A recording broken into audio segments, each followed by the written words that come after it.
First, I'd just like to open up by congratulating Anthony Hudson on his new head coaching opportunity.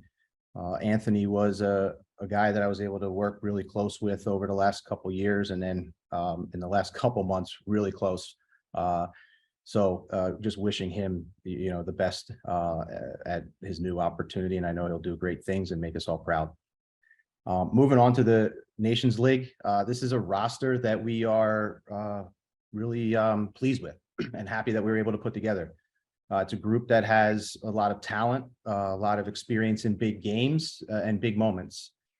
Whenever you're putting together a roster, you're faced with tough decisions, and we were also faced with a number of injuries to players.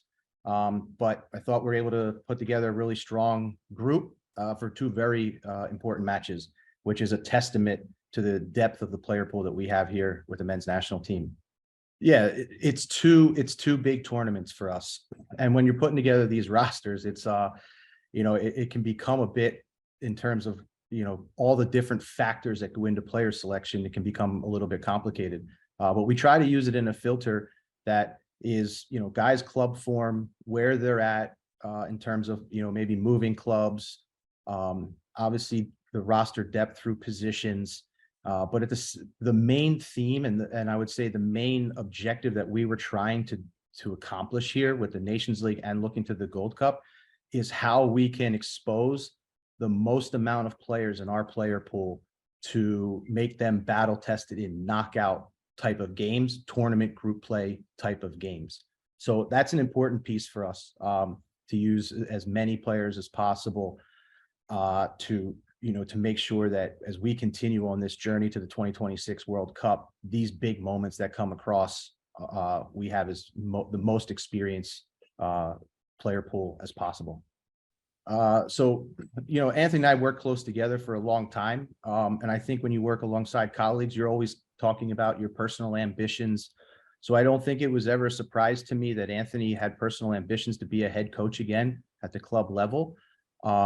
Specifically to this opportunity, I knew that these were opportunities that he was looking towards, but I certainly didn't know that it was going to happen this quick and this immediate. So, but like I started off with, I'm just super happy that he's happy and is going to pursue something that he's had his eye on before. In terms of how it came about, to be completely honest with you, it was Friday morning on the Memorial Day holiday, and I was basically packing up my kids. I'd take my daughter to a lacrosse tournament in North Carolina. And Matt Crocker called, told me the news, and asked me if I was willing to step up.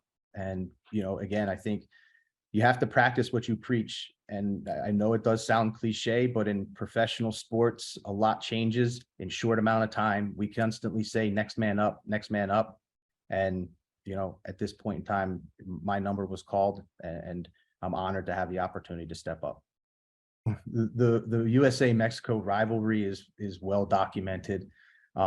We've all played in these, coached in these games, and we have a healthy respect for Mexico. But at the same time, we know that this is a semifinal match. This is the opponent that's in our way to winning another trophy. So we don't prepare any differently because it's Mexico.